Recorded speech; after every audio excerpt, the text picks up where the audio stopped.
इंसान को जब अचानक से धोखा मिलता है, वो बुरी तरीके से टूट जाता है।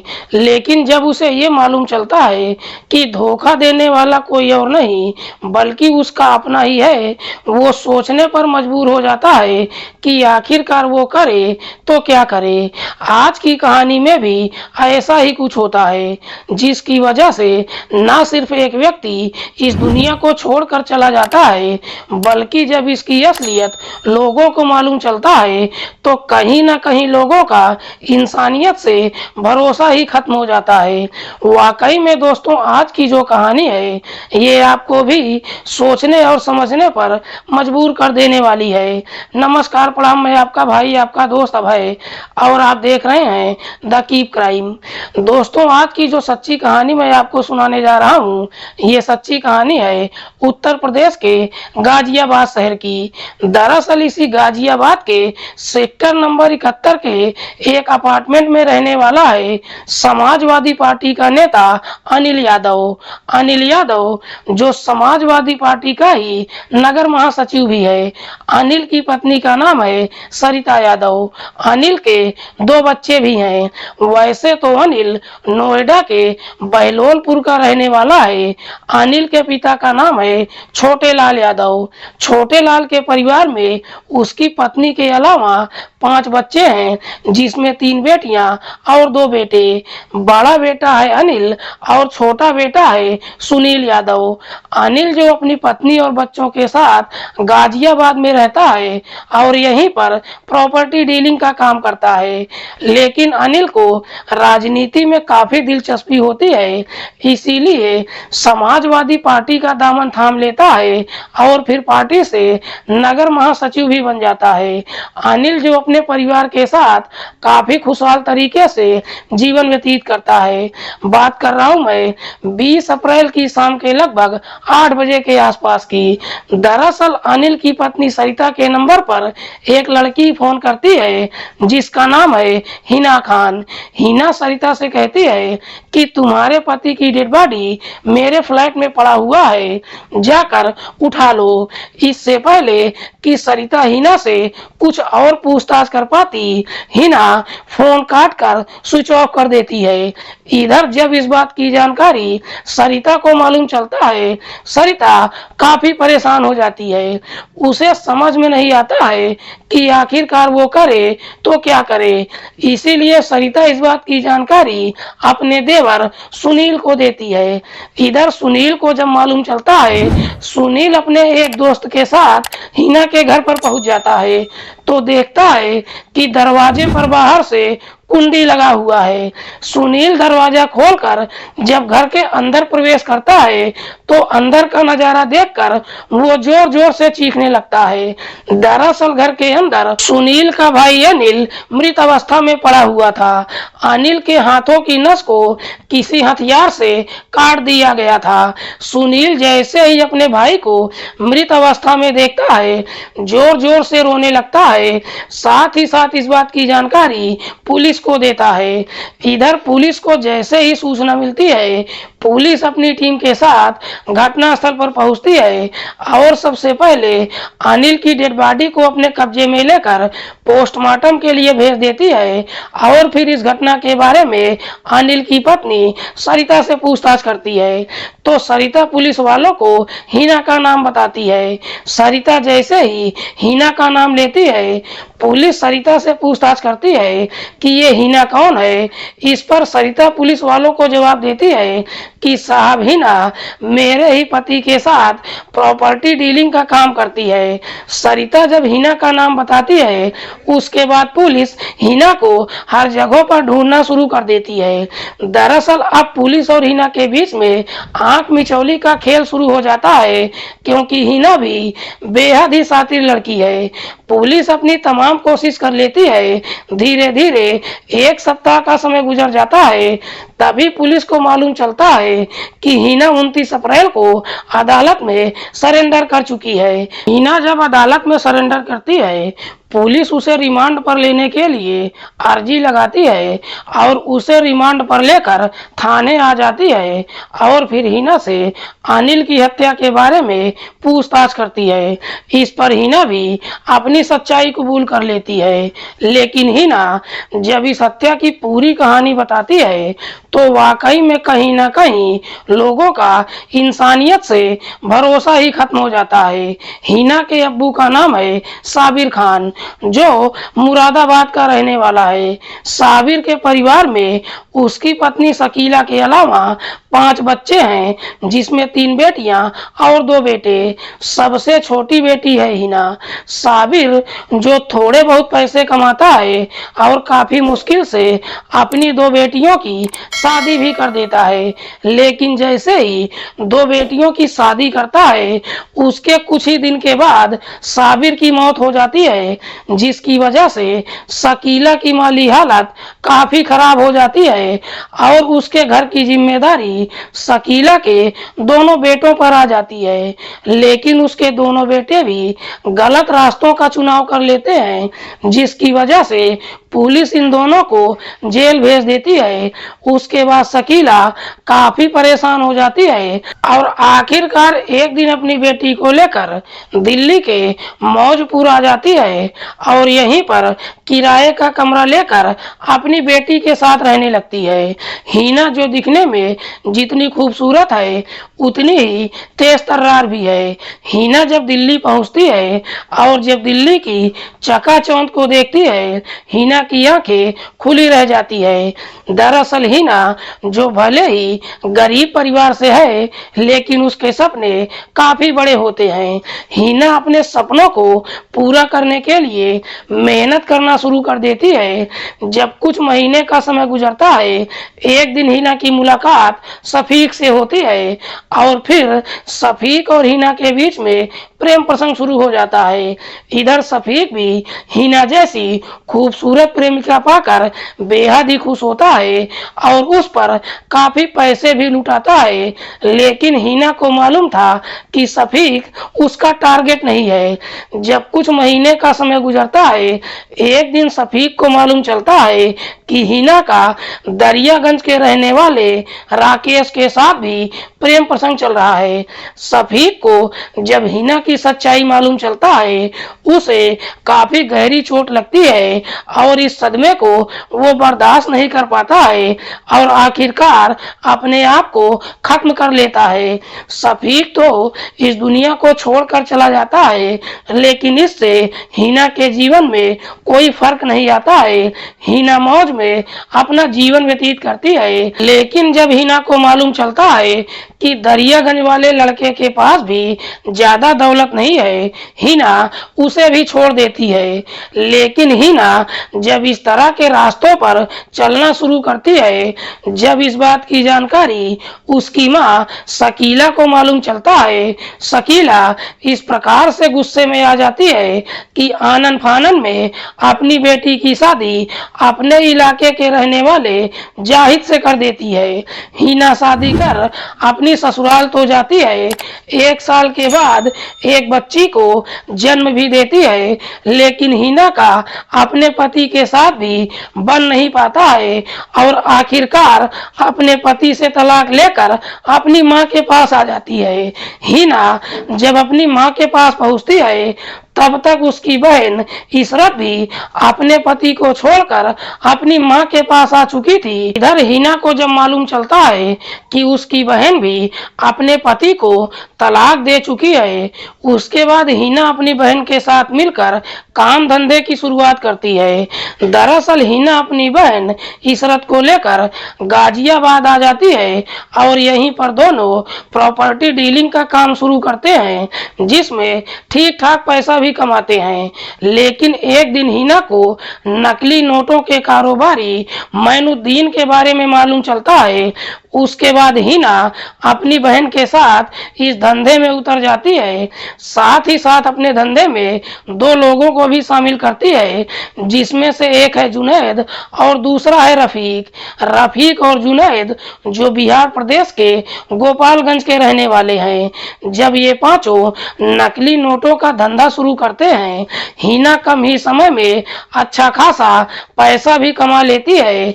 लेकिन जैसे ही कुछ महीने का समय गुजरता है, इस बात की जानकारी पुलिस को मालूम चल जाता है और आखिरकार पुलिस 23 अप्रैल 2021 को इन पांचों को रंगे हाथ गिरफ्तार कर लेती है और फिर इन सबको डासना जेल भेज देती है। इधर हिना जब अपनी बहन के साथ जेल में जाती है, जेल की तकलीफों को बर्दाश्त नहीं कर पाती है। लेकिन हिना का अपना कोई भी नहीं था जो उसकी बेल करा सके। हिना जेल के अंदर ही सोच लेती है कि कैसे भी एक बार जेल से छूटकर बाहर निकल जाए, उसके बाद सारे गलत कामों को छोड़ देगी। इसी जेल के अंदर एक दिन हिना की मुलाकात वर्षा से होती है। दरअसल वर्षा का ही रिश्तेदार है समाजवादी पार्टी का नेता अनिल यादव। अनिल जेल में अक्सर वर्षा से मुलाकात करने के लिए आता है। इधर हिना को जब अनिल के बारे में मालूम चलता है, हिना वर्षा से रिक्वेस्ट करती है कि तुम अनिल से बात करके कैसे भी मेरी बेल करा दो। जब अपना पूरा दुखड़ा वर्षा को सुनाती है, वर्षा भी हिना की बातों में आ जाती है और जब एक दिन अनिल वर्षा से मुलाकात करने के लिए जेल में आता है, तो वर्षा अनिल की मुलाकात हिना से करवाती है।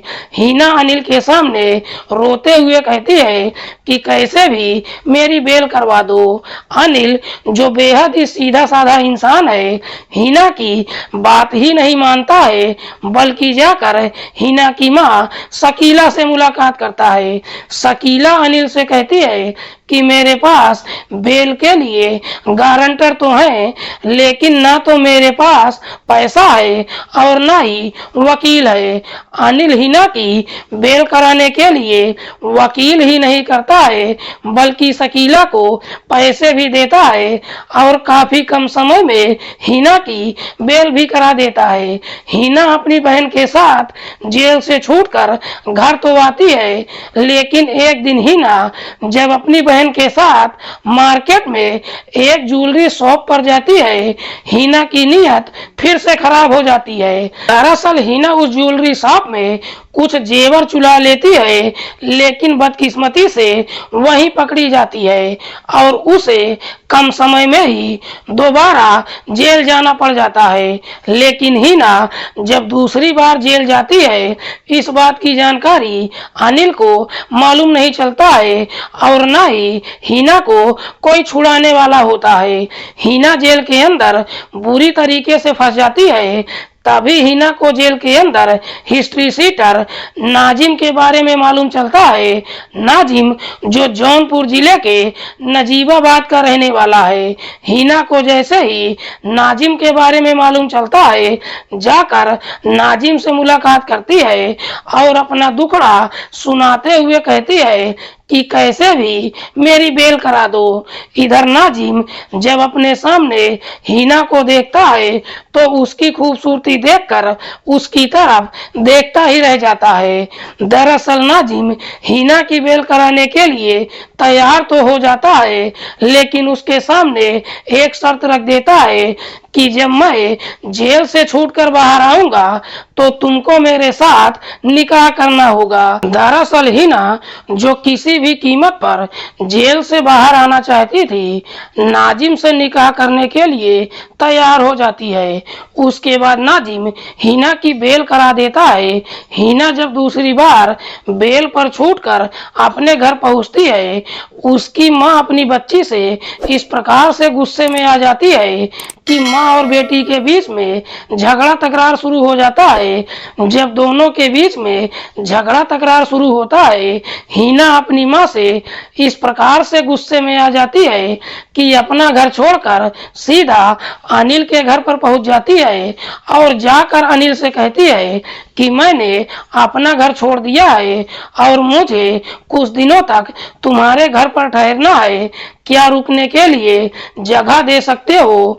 अनिल हिना की बात ही नहीं मानता है, बल्कि उसे अपने घर में जगह भी दे देता है। हिना जब कुछ दिनों तक अनिल के घर पर रहती है, उसकी पत्नी और बाकी के सदस्यों से इस प्रकार से घुल मिल जाती है कि वो लोग भी हिना को काफी पसंद करने लगते हैं। लेकिन अनिल के घर पर रहते हुए हिना का मन नहीं लगता है। इसीलिए एक दिन हिना अनिल से कहती है कि मेरे लिए कोई दूसरी जगह और कोई काम का इंतजाम कर दो। हिना जब काम के लिए कहती है, अनिल हिना को अपने ही साथ प्रॉपर्टी डीलिंग के काम पर रख लेता है और इसी सेक्टर 71 में किराए का एक फ्लैट भी दिला देता है, जिसमें हिना अकेली रहने लगती है। लेकिन जैसे ही कुछ महीने का समय गुजरता है, इधर नाजिम भी जेल से छूटकर बाहर आ जाता है और जाकर हिना से मुलाकात करता है और हिना से शादी करने के लिए कहता है। हिना भी नाजिम से शादी करने के लिए तैयार हो जाती है और इस बात की जानकारी अनिल और उसकी पत्नी सरिता को देती है। इधर जब इस बात की जानकारी अनिल और उसकी पत्नी को मालूम चलता है, वो भी बेहद ही खुश नहीं होते हैं, बल्कि हिना और नाजिम का निकाह भी करवा देते हैं। निकाह के बाद नाजिम और हिना एक साथ ही रहने लगते हैं। लेकिन जैसे ही कुछ महीने का और समय गुजरता है, एक दिन हिना अनिल से कहती है कि मुझे 10 लाख रुपए कर्ज में दे दो, क्योंकि मैं अपना ब्यूटी पार्लर खोलना चाहती हूँ। अनिल भी उसे 10 लाख देने के लिए तैयार ही नहीं होता है, बल्कि अपने पिता से बात करता है और 10 लाख लाकर हिना को दे देता है। लेकिन हिना के हाथ में जब 10 लाख आ जाता है, हिना के पर निकल जाते हैं। दरअसल हिना और उसका पति अपना ब्यूटी पार्लर नहीं खोलते हैं, बल्कि इन पैसों से गुलछर्रे उड़ाने लगते हैं और फिर दोनों अपने इलाके में ठेका दिलाने का काम शुरू कर देते हैं। इसी सिलसिले में हिना की मुलाकात 2 लोगों से होती है, जिसमें से एक है रफीक और दूसरा है जलाल। दरअसल हिना और नाजिम अपना काम तो शुरू करते हैं, लेकिन जैसे ही कुछ महीने का समय गुजरता है, इधर अनिल की बहन की शादी तय हो जाती है और शादी की तारीख 8 मई को रखी जाती है। जैसे ही शादी की तारीख रख दी जाती है, अनिल हिना से अपने पैसे वापस मांगता है, लेकिन हिना के पास पैसा होता ही नहीं है। इसीलिए हिना टाइम देकर टालना शुरू कर देती है। अनिल जब बार बार अपने पैसे वापस मांगता है, हिना जब पैसे नहीं दे पाती है, अनिल अब हिना को धमकी देने लगता है। अनिल जैसे ही धमकी देता है, हिना भी काफी डर जाती है, क्योंकि हिना को मालूम था कि अनिल समाजवादी पार्टी का नेता ही नहीं है, बल्कि उसकी पहुंच भी काफी दूर तक है। हिना जब ये सारी बातें अपने पति नाजिम से बताती है, तो नाजिम हिना को समझाते हुए कहता है कि अब हमारे पास मात्र एक ही रास्ता है कि अनिल को इस दुनिया से हटा देते हैं। जब अनिल को इस दुनिया से हटाने की बात कहता है, हिना भी नाजिम की बातों में आ जाती है। उसके बाद नाजिम और हिना के दोनों दोस्त रफीक और जलाल अनिल को इस दुनिया से हटाने के लिए एक षड्यंत्र बनाते हैं और फिर इसी षड्यंत्र के तहत 20 अप्रैल की शाम को हिना अनिल के नंबर पर फोन करती है और उसे पैसे देने के बहाने अपने फ्लैट पर बुलाती है। इधर अनिल जब पैसा लेने के लिए हिना के फ्लैट पर जाता है, तो देखता है कि ये चारों शराब पी रहे हैं। अनिल हिना से कहता है कि मेरे पैसे वापस कर दो, लेकिन हिना के पास पैसा था ही नहीं, तो वापस कैसे करती। इसी बात को लेकर जब दोनों के बीच में बहस शुरू हो जाती है, बहस इतनी आगे बढ़ जाती है कि झगड़ा तकरार शुरू हो जाता है। ये चारों मिलकर अनिल को पकड़ लेते हैं और उसकी बुरी तरीके से पिटाई करने लगते हैं और फिर उसकी गला दबाकर हत्या कर देते हैं। साथ ही साथ एक हथियार से अनिल के हाथों की नस को भी काट देते हैं, जिसकी वजह से अनिल की घटनास्थल पर ही मौत हो जाती है। जब अनिल की मौत हो जाती है, नाजिम अपने दोनों दोस्तों को लेकर वहां से निकल जाता है। इधर हिना इस बात की जानकारी अनिल की पत्नी सरिता को देती है और खुद भी दरवाजे पर कुंडी लगाकर मौके से फरार हो जाती है। वाकई में हिना जब ये पूरी कहानी पुलिस को बताती है, पुलिस हिना की तहरीर पर उसके पति नाजिम और उसके दोनों दोस्त रफीक और जलाल को भी गिरफ्तार करके लाती है। फिलहाल पुलिस ने इन चारों आरोपियों को अपनी हिरासत में लेकर इन पर गंभीर धाराओं में मुकदमा दर्ज करके जेल भेज दिया है। दोस्तों, इस पूरी घटना के बारे में आप क्या सोचते हैं? आप अपनी राय कमेंट बॉक्स में हमको जरूर दीजिएगा। मिलते हैं किसी और सच्ची कहानी के साथ, तब तक के लिए नमस्कार, जय हिंद।